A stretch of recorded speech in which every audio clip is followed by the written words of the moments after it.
Genios de todo el mundo se reúnen en un congreso sobre física teórica celebrado en Alemania.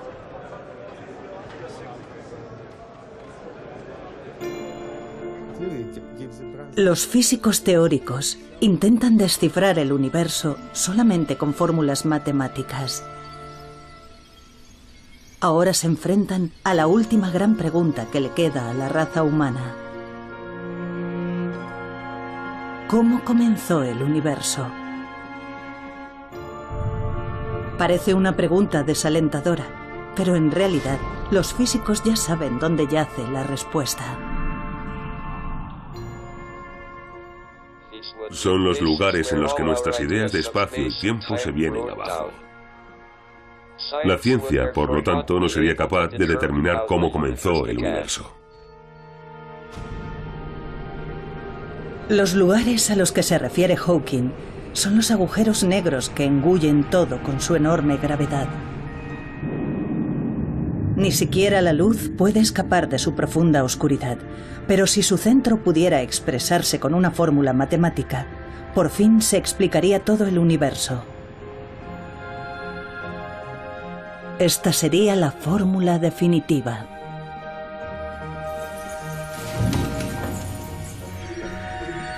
Sin embargo, en la búsqueda de esta fórmula, los físicos se han topado con inimaginables obstáculos.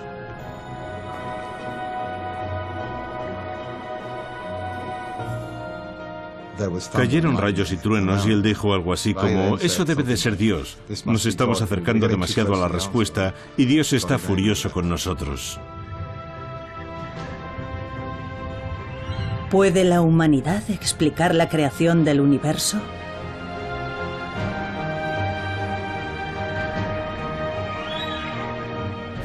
Armados solo con fórmulas, los físicos se han propuesto siempre metas muy ambiciosas. Esta es la historia de unos brillantes físicos y sus caminos recorridos a lo largo de un siglo. La fórmula definitiva.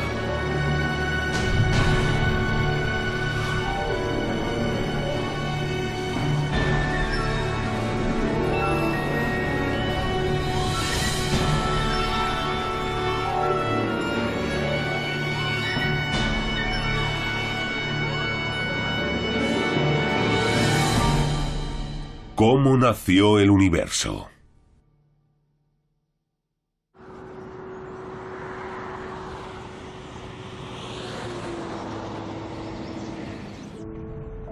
Entre las montañas de Colorado, Estados Unidos, se encuentra un centro que sirve de inspiración a físicos del mundo entero y donde se reúnen todos los años. El Centro Aspen de Física ha sido testigo de muchos descubrimientos importantes. Demos la bienvenida a John Sworth. En 2012, para celebrar el 50º aniversario del centro, un distinguido físico fue invitado a pronunciar unas palabras. John Sworth es uno de los físicos que más cerca ha estado de descubrir la teoría definitiva. Nos topamos con un prometedor enfoque para llevar a cabo la idea de Einstein de una teoría unificada.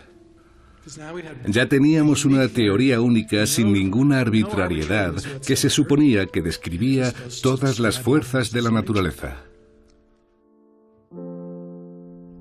Sworth ideó una nueva teoría llamada teoría de supercuerdas.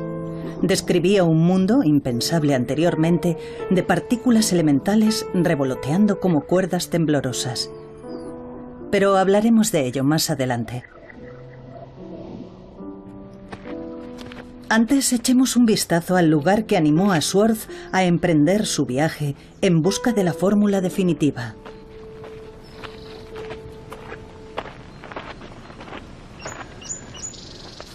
Este observatorio está en lo alto de una montaña a las afueras de Los Ángeles. Es un lugar de gran importancia histórica que un día fue visitado por cierto físico. Esta es una fotografía de Einstein aquí arriba. Aquí se llevó a cabo un descubrimiento que revolucionaría el mundo de la física teórica. El universo se expande. Este fue un importante descubrimiento. Desde el Big Bang, hace 13.700 millones de años, nuestro universo se expande a partir de un solo punto.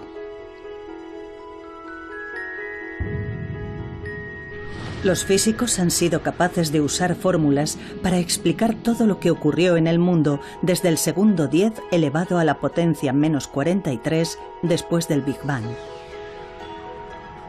En otras palabras, el momento en sí en el que nació el universo continúa siendo un misterio.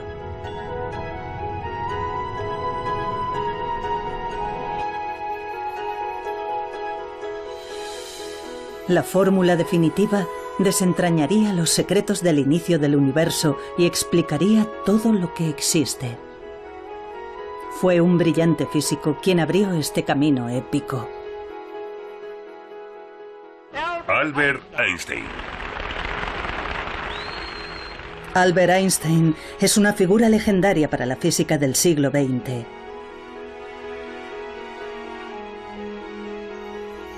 Se ganó un merecido lugar en la historia con su teoría de la relatividad general.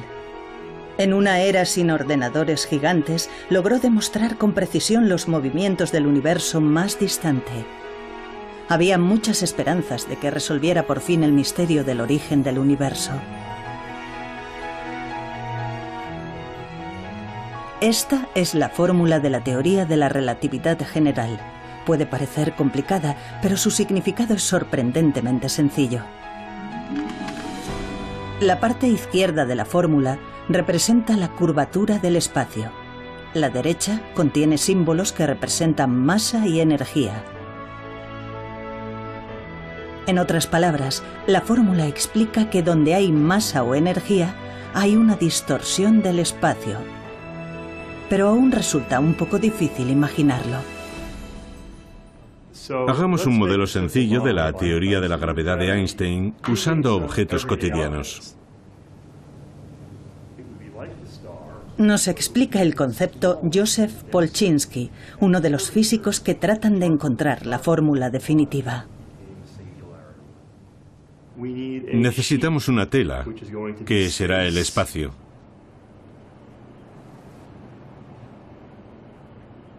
Ya tenemos un buen modelo para reproducir el efecto. Supongamos que esto es el espacio, no hay materia, y como podemos ver es totalmente plano. Pero ahora supongamos que hay una masa grande, una estrella, por ejemplo. Lo que pasará entonces es que el espacio se curvará. Si el planeta se mueve, por supuesto, no se moverá en línea recta, se moverá en círculo y orbitará alrededor de la estrella. Cuando pensamos en la gravedad, seguramente nos imaginamos una estrella que es atraída por otra que se mueve en círculo. Así. Según la teoría de Einstein, no obstante, la masa de la estrella hace que el espacio-tiempo se distorsione y como consecuencia de ello, las otras estrellas siguen la curvatura creada por la masa.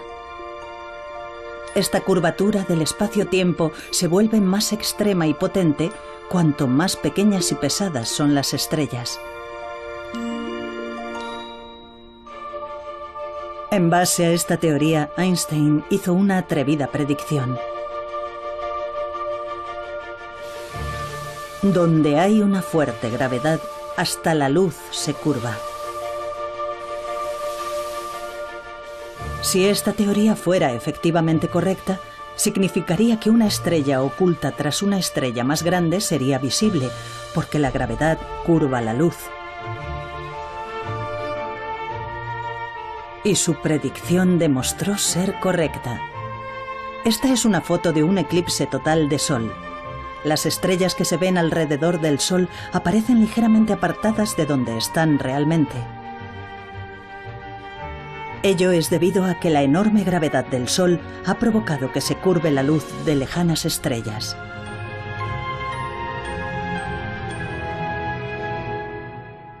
De alguna manera, existe una profunda conexión entre el hecho de que las ecuaciones matemáticas sean elegantes, utilicen muchos y modernos cálculos matemáticos y el hecho de que entren en contacto con gran cantidad de problemas físicos diferentes. Por lo tanto, creo que es necesario comprender mejor los cálculos matemáticos. ¿Cómo nació el universo? Se esperaba que la teoría general de la relatividad resolviera el mayor misterio que aún se le resiste a la humanidad, pero aún habría un obstáculo inesperado. Fue el eminente físico Stephen Hawking quien lo reveló.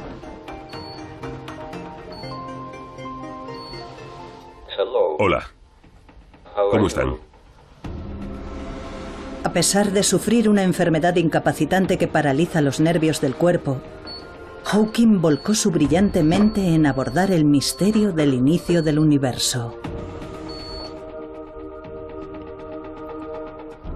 Hawking se ganó el aplauso del mundo científico por realizar un importante descubrimiento relacionado con el Big Bang que marcó el comienzo del universo. El universo se originó desde un único punto y continúa expandiéndose.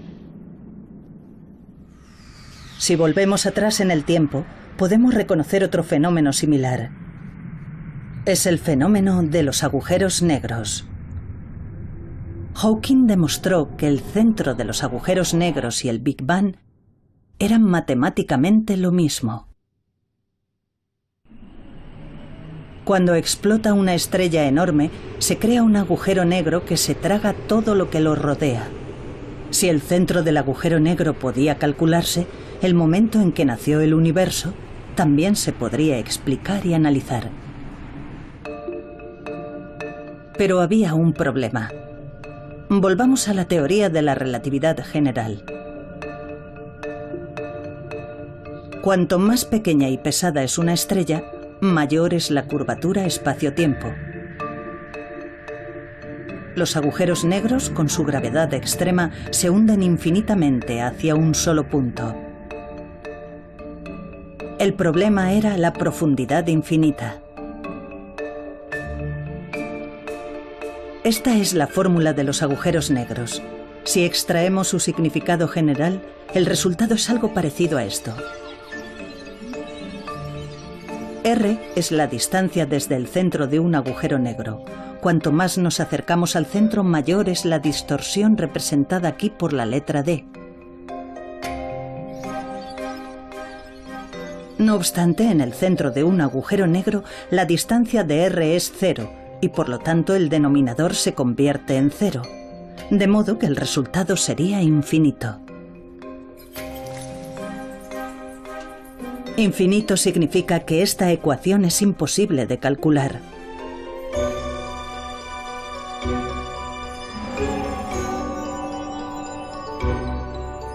En otras palabras, la ecuación de la teoría de la relatividad general no puede aplicarse al centro de los agujeros negros. Si no podemos explicar el centro de los agujeros negros, el misterio del origen del universo también seguirá sin resolverse. Así que la teoría de la relatividad general, después de todo, no fue la fórmula definitiva. Son los lugares en los que nuestras ideas de espacio y tiempo se vienen abajo. La ciencia, por lo tanto, no sería capaz de determinar cómo comenzó el universo. El plano del universo demostraba ser huidizo. Los físicos aún tenían que resolver la cuestión del infinito.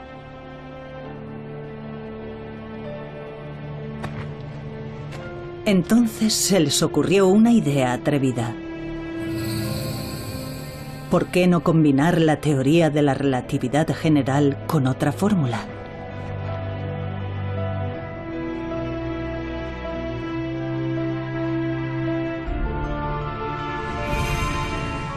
Dicha fórmula sería la de las partículas elementales.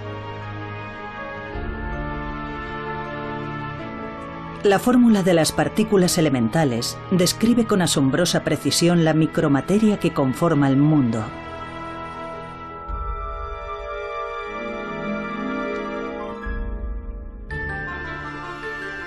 Pero, ¿por qué combinar esta fórmula con la de la teoría de la relatividad general? El centro de un agujero negro es un único punto minúsculo infinitamente comprimido. Al incorporar la fórmula de las micropartículas elementales, se creyó que el problema del infinito se resolvería, y así el misterio del origen del universo se desvelaría por fin.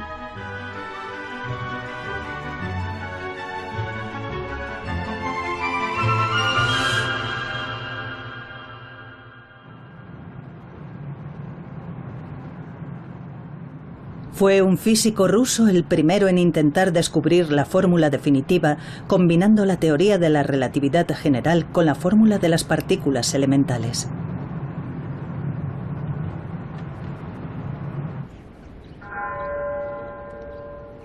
A las afueras de San Petersburgo hay un bosque apenas visitado por la gente. En él hay una lápida marcada por 2 balazos. Es la tumba de Matvei Bronstein, un brillante físico perseguido y asesinado durante la era soviética. Hola, buenos días.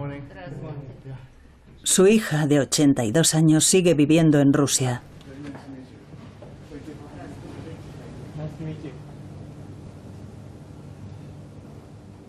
Bronstein murió a los 31 años. Su familia no fue informada de su fallecimiento hasta pasado más de medio siglo.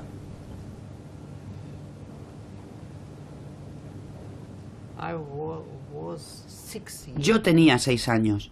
Lo detuvieron el día de mi 6º cumpleaños. Todos mis recuerdos son imágenes. No recuerdo conversaciones ni situaciones.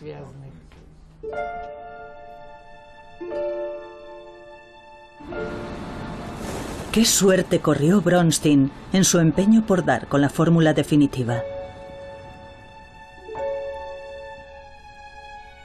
Nació en el seno de una familia humilde y fue físico autodidacta. A los 19 años dominaba la teoría de la relatividad general y la fórmula de las partículas elementales, en una época en la que a la mayoría de los físicos les costaba entender dichos conceptos. Bronstein quería desmitificar los agujeros negros, pero antes de poder calcular su centro, tenía que demostrar algo.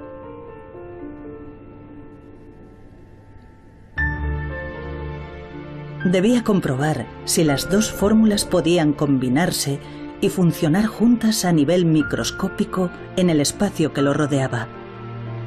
Tomó una sección de espacio, a una escala menor incluso que la de las partículas elementales, y calculó la gravedad que actuaba sobre ellas.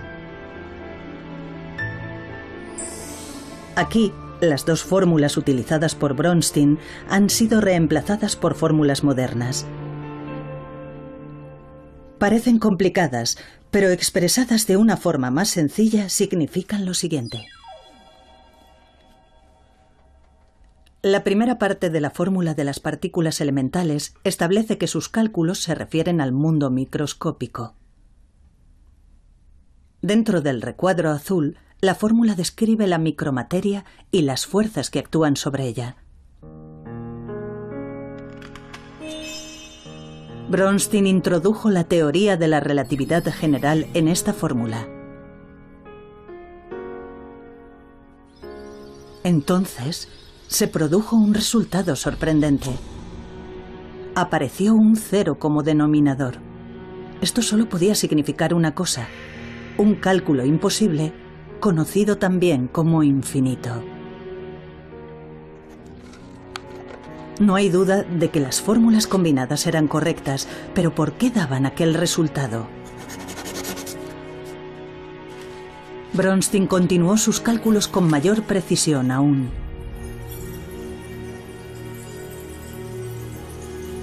Pero, al final, solo obtuvo un número infinito de infinitos.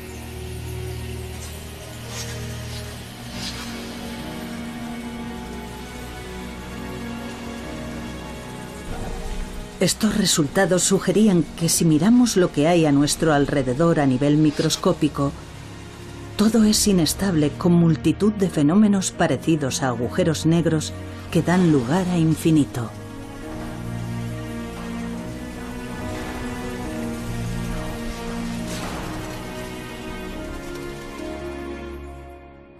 Las dos teorías físicas fundamentales no funcionan juntas.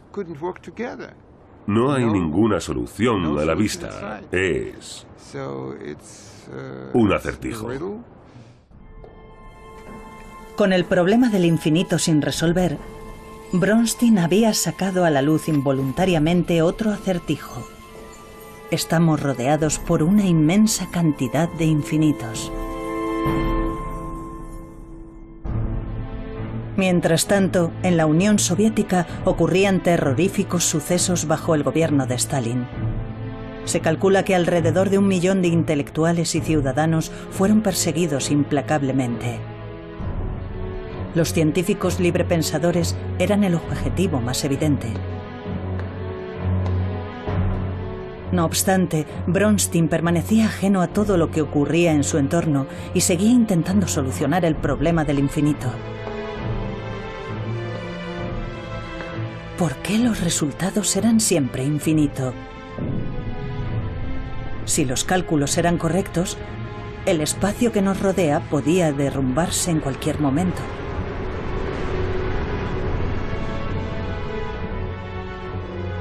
En agosto de 1937, todo acabó bruscamente.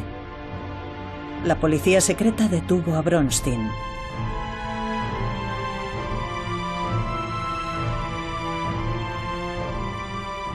Fue fusilado de inmediato y enterrado en el bosque.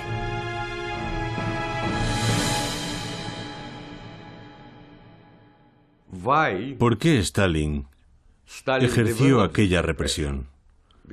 Porque le preocupaba su poder personal. Pero semejante régimen nunca puede justificarse. Creo que si Bronstein hubiera vivido, su contribución a la resolución del problema habría sido muy importante. Tras la muerte de Bronstein, los esfuerzos por resolver el problema del infinito continuaron durante casi un siglo. Los físicos de más talento y prestigio trataron de desentrañar el misterio del origen del universo, combinando las dos grandes teorías. Pero ninguno de ellos tuvo éxito.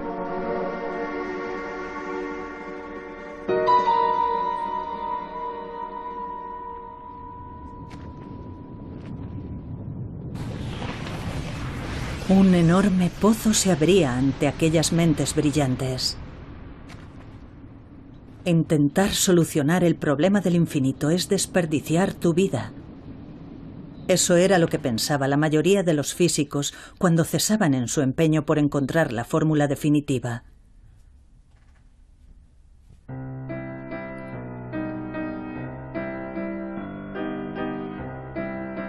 Pero en 1974 ocurrió un hecho decisivo.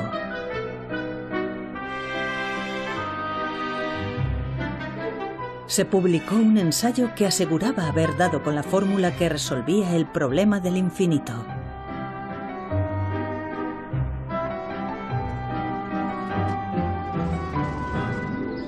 Sus autores eran dos investigadores desconocidos que habían coincidido en Princeton. Aquellos jóvenes físicos eran John Swartz y Joël Scherk, de origen francés. Su investigación giraba en torno a un campo olvidado y considerado anticuado entonces: la teoría de cuerdas.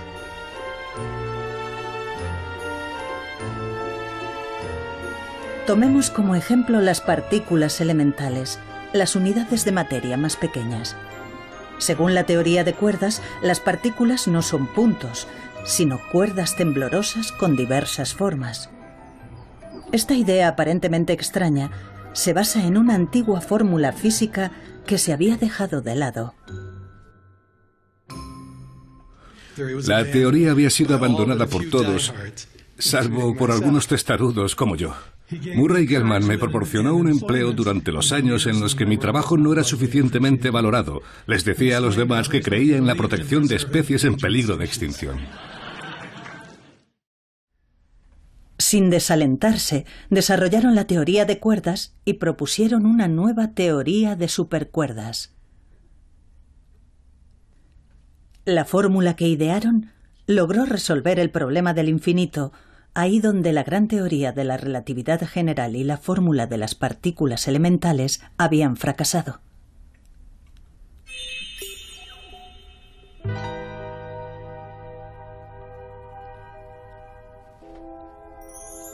Pero ¿cómo resolvieron el acertijo los dos jóvenes físicos?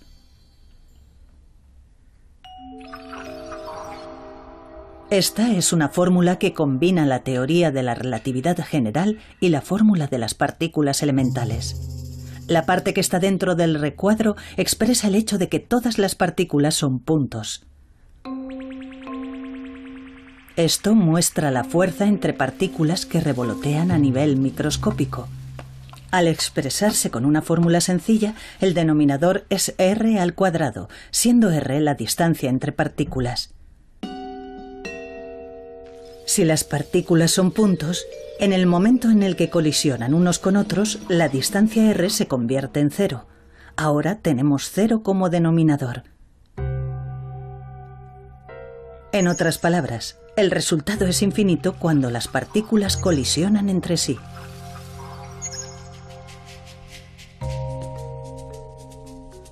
Pero como recordarán, en la teoría de supercuerdas las partículas no son puntos, sino cuerdas parecidas a gomas elásticas.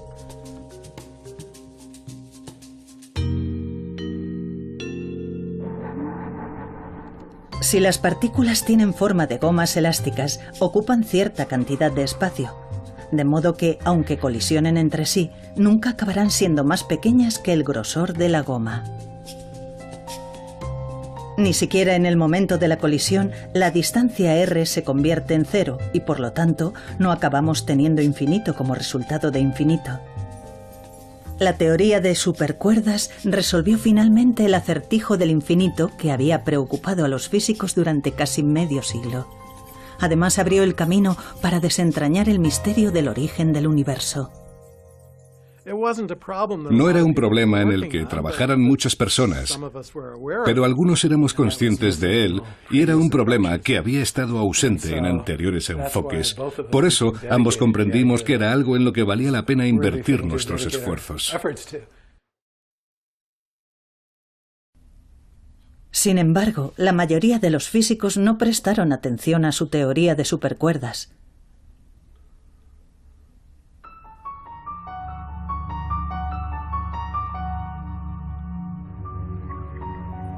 Desconfiaban de la teoría de supercuerdas.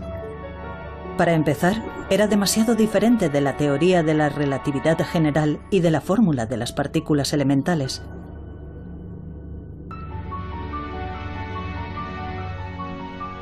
Pero eso no era todo. Para que la teoría de supercuerdas fuera cierta, necesitaba no solo las 4 dimensiones del mundo que vemos a nuestro alrededor, altura, anchura, profundidad y tiempo, sino que requería nada menos que 10 dimensiones. Eso es, 10. Muchos físicos se mostraban escépticos al oír hablar de otras dimensiones. Nuestro espacio-tiempo tiene 3 espacios y una dimensión de tiempo. Por eso decimos que es un espacio-tiempo de 4 dimensiones. Pero en lugar de 4 tenía al menos 10 dimensiones. Había que hacer algo con respecto a aquellas 6 dimensiones superfluas. Así que perdí el interés en trabajar con más dimensiones. No me solucionaba nada. La teoría de supercuerdas no puede llamarse física. Aquellos que lleven a cabo tales investigaciones deben ser excluidos. Esas eran las opiniones que se escuchaban en aquella época. Schwartz recibió frecuentes comentarios sarcásticos de un físico ganador del premio Nobel.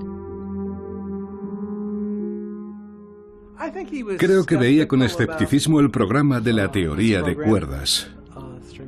Pensaba que se alejaba demasiado de los experimentos y eso le molestaba.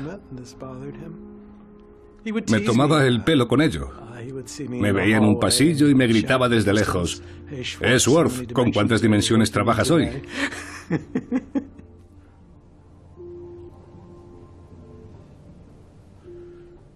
Esta fotografía no es buena. Es Joel. Schwartz y Sherk siguieron atravesando momentos difíciles.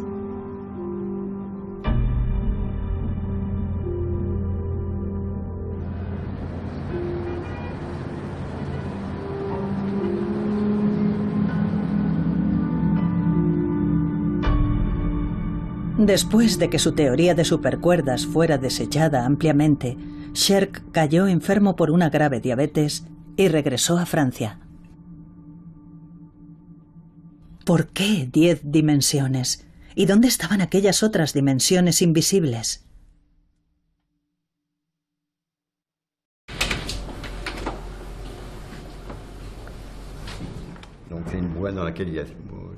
Son ensayos escritos por el Dr. Sherk.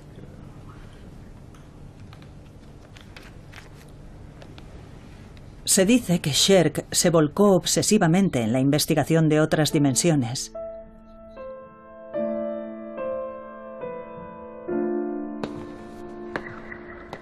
Deambulaba por las calles en busca de distintas dimensiones.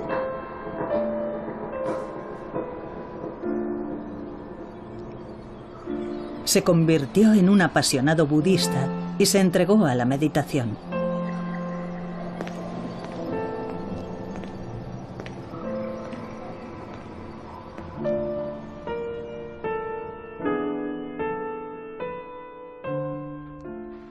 A veces se sentía aislado, porque sabía que era una de las pocas personas que trabajaban en aquello.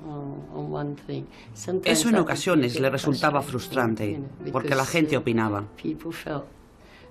A la gente no le convencía lo que estaba haciendo, y eso le frustraba.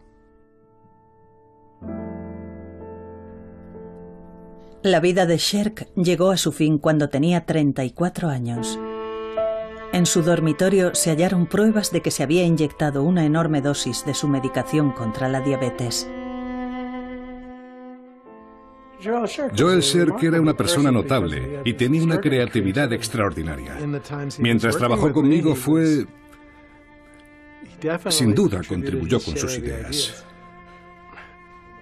Su muerte me cogió totalmente por sorpresa. De haber estado sano y haber vivido en los años 80, habría jugado un importante papel en los acontecimientos. Eso está claro. Sherk falleció antes de poder hacer realidad su sueño de descubrir la fórmula definitiva.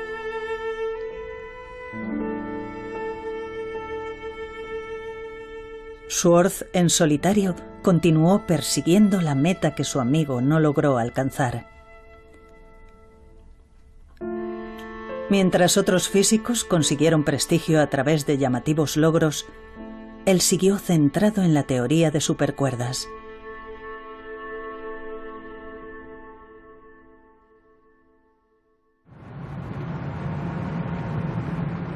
Entonces surgió otra oportunidad. Un nuevo miembro se unió a la investigación desde Inglaterra, al otro lado del océano. Se trataba del brillante físico Michael Green. Green es profesor lucasiano de la Universidad de Cambridge, un prestigioso título que antes ostentaron genios como Newton y Hawking.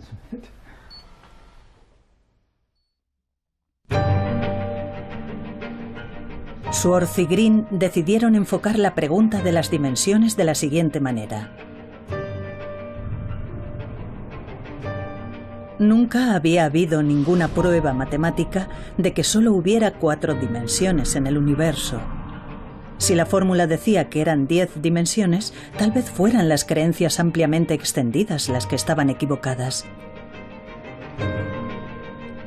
Los dos físicos decidieron una vez más probar que la fórmula de la teoría de supercuerdas merecía ser la fórmula definitiva. Necesitaban demostrar que la teoría de la relatividad general y la fórmula de las partículas elementales podían hallarse dentro de la fórmula de la teoría de supercuerdas.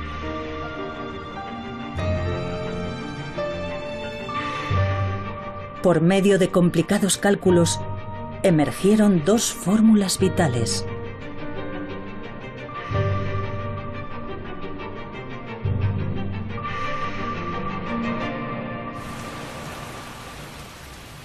Cuando estaban realizando los últimos cálculos para asegurarse de que no había contradicciones en la fórmula, se toparon con algo extraño.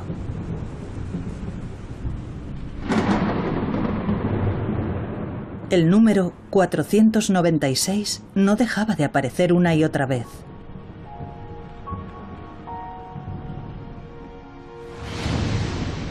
...496 es lo que se conoce como un número perfecto y ya era venerado por los antiguos griegos que lo relacionaban con la creación del mundo. Su aparición simultánea era una prueba de la hermosa armonía entre el vasto universo y el mundo microscópico que coexisten en la fórmula.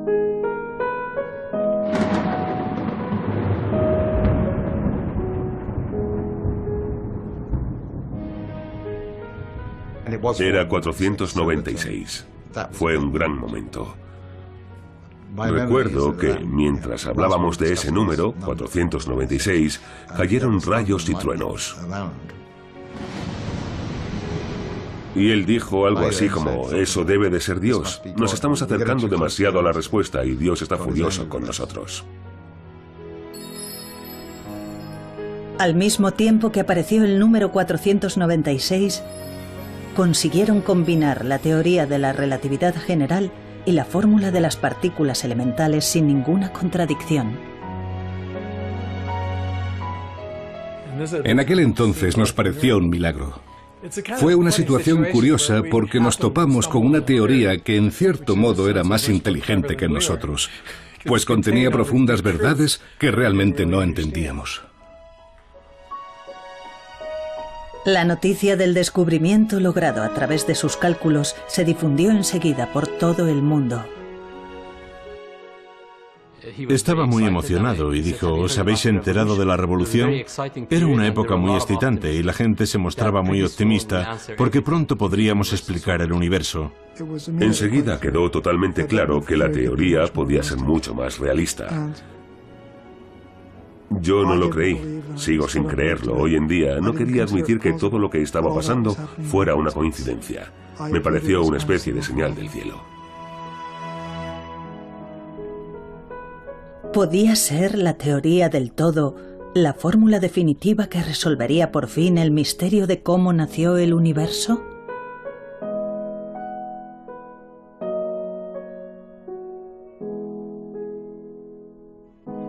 Físicos de todo el mundo se pusieron manos a la obra y empezaron a investigar la teoría de supercuerdas. De repente, la teoría de supercuerdas se encontró en la vanguardia de la física.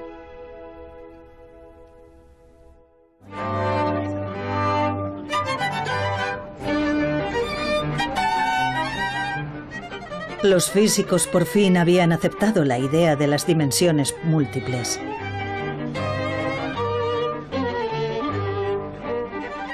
Pero ¿dónde existían aquellas dimensiones en el mundo?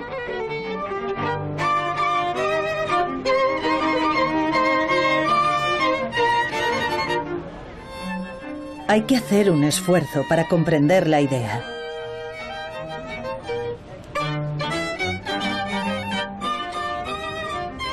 Joseph Polchinski, que antes nos explicó la teoría de la relatividad general, nos explica ahora el concepto de las dimensiones múltiples.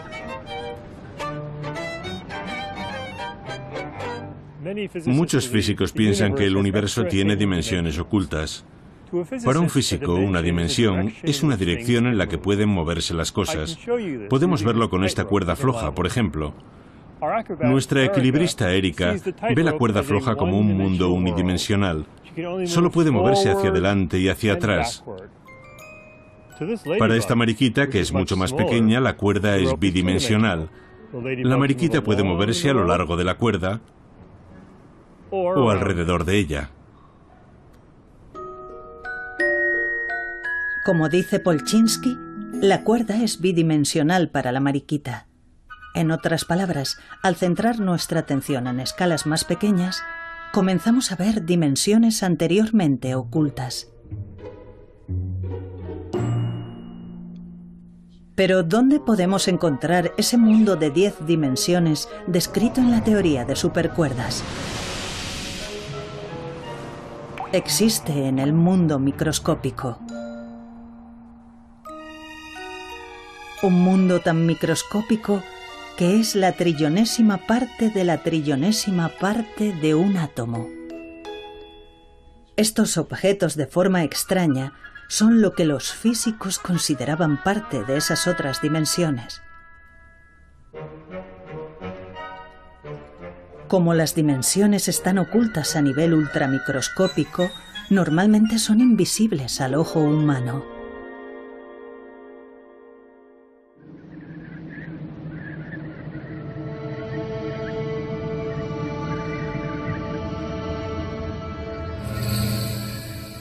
La nueva teoría de supercuerdas incorporaba las dos grandes fórmulas, la teoría de la relatividad general y la fórmula de las partículas elementales. ¿Era esta la fórmula definitiva que descifraría por fin todo lo que hay en el universo?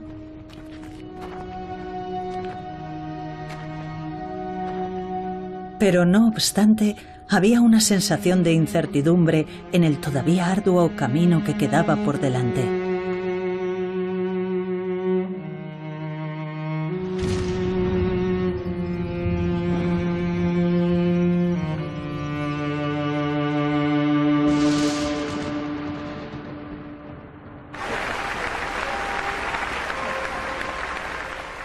Entonces fue cuando el genio Stephen Hawking volvió a entrar en escena.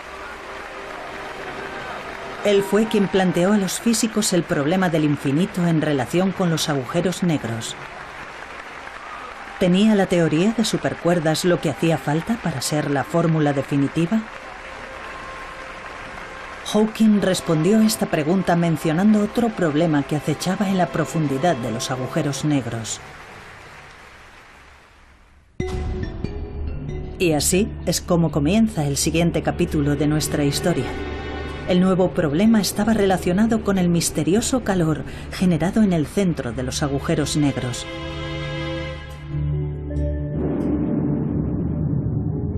Como recordarán, en el centro de los agujeros negros hay puntos comprimidos hasta una densidad infinita. Debería ser imposible que hubiera movimiento ahí. Si las partículas elementales no se pueden mover, ¿cómo puede generarse calor?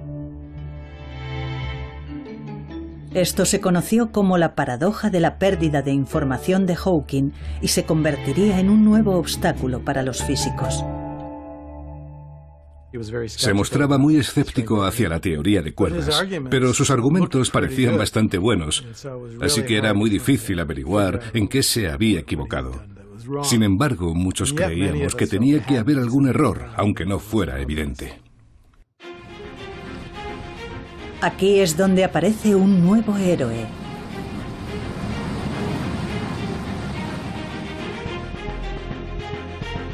Es el joven físico Joseph Polchinski, al que ya hemos visto explicándonos diversos conceptos. Polchinski logró seguir desarrollando la teoría de supercuerdas.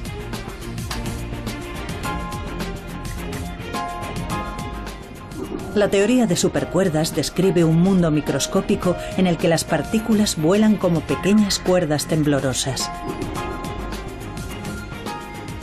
Un día, al pasar por una lavandería durante un descanso en un congreso, a Polchinski se le ocurrió una idea. Pensó, la ropa está hecha de muchos hilos finos tejidos juntos.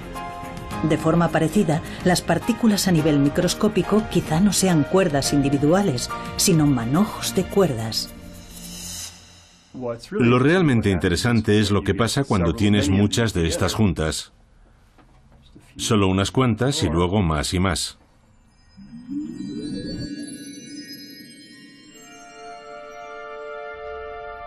Trabajó en una fórmula y propuso que no eran cuerdas individuales, sino muchas cuerdas moviéndose juntas y formando una especie de membrana.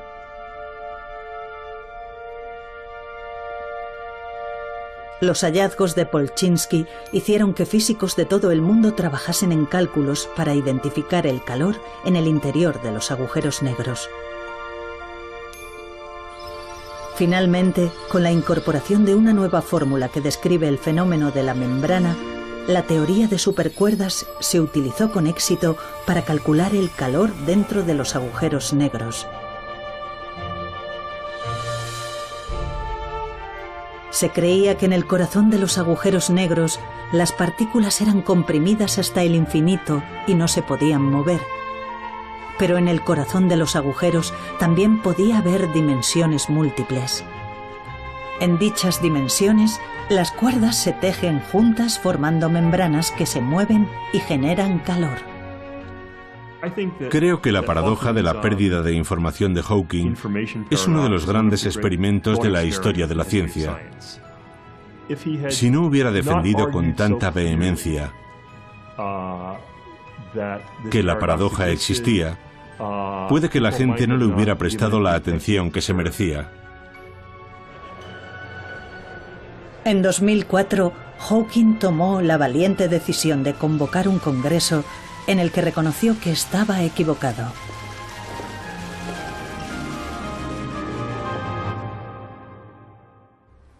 Quiero informarles de que creo haber resuelto un importante problema de física teórica que sigue pendiente desde que descubrí, hace 30 años, que los agujeros negros desprenden calor.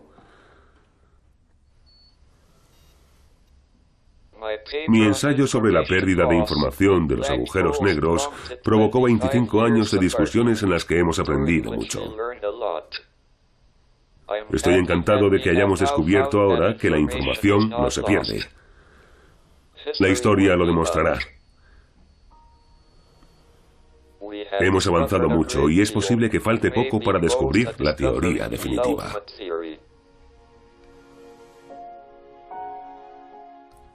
Me gustaría encontrar una respuesta mejor para las preguntas de ¿por qué estamos aquí? ¿Por qué vale la pena vivir en este universo? ¿Y cuál es el significado de ello?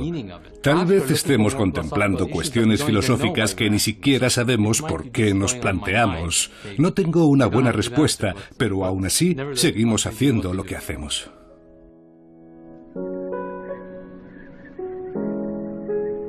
La paradoja de Hawking se superó y se había desarrollado una nueva teoría de supercuerdas. Con esta fórmula, ¿podía la humanidad resolver finalmente el misterio del origen del universo?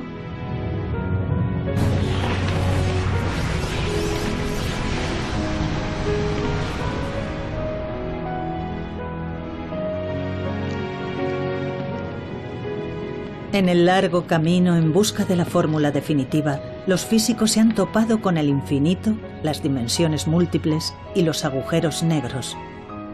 Ahora, por fin, están consiguiendo vislumbrar el origen del universo.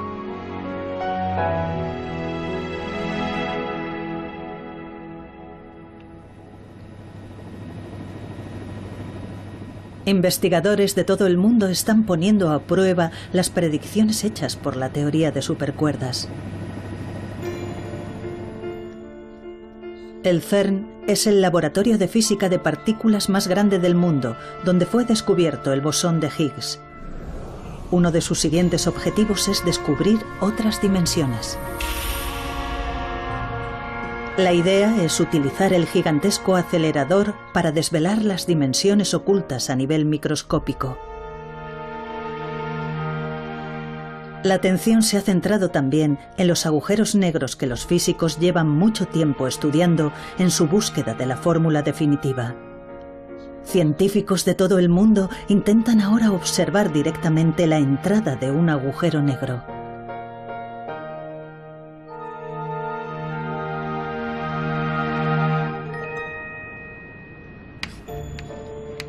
La teoría de supercuerdas sigue utilizándose en las investigaciones más recientes. Su creador, John Swartz, usó un concepto olvidado para desarrollar una teoría nueva y acercarse un poco más a la fórmula definitiva.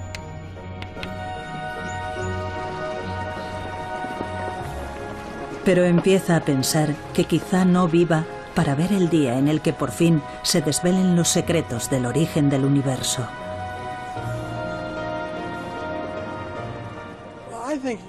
Creo que vamos a llegar muy lejos en esa dirección, tanto en el universo como en los objetos más pequeños. Por una parte, es triste no conocer la respuesta definitiva y por otra sería triste conocerla porque ¿qué haríamos entonces? En la búsqueda está la diversión.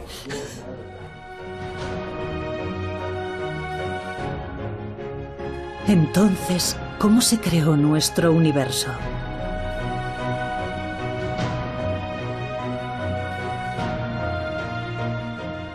Las últimas fórmulas describen un universo de 11 dimensiones.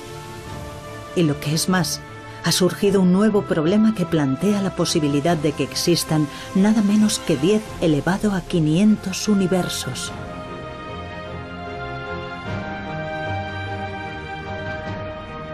La fórmula definitiva desvelará los profundos misterios del universo.